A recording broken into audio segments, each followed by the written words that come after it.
90% of Americans ultimately are going to die from a disease that is brought about by their lifestyle, and their lifestyle means their lack of exercise and their lack of proper diet.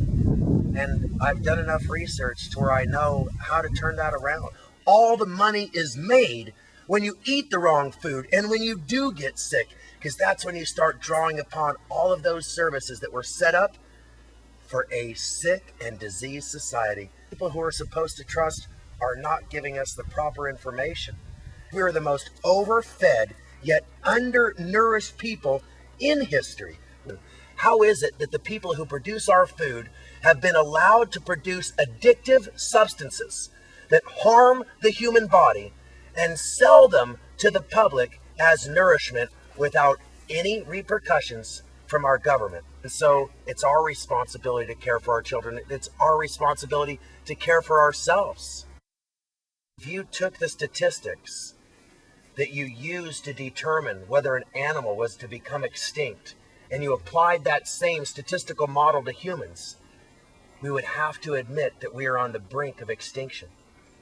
I met an 850-pound man named Manny Yarborough. His nickname is Tiny.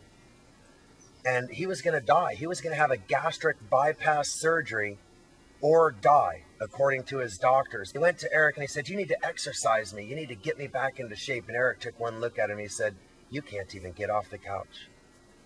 So he gave me a call and he said, "Dave, I think that this guy needs to change his diet dramatically, and I think you're the guy to do it. Are you up for the challenge?" And I said, "I am."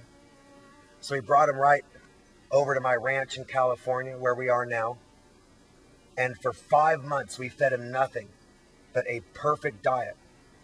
And after 5 months, he had lost 250 pounds and he had restored perfect health to his body.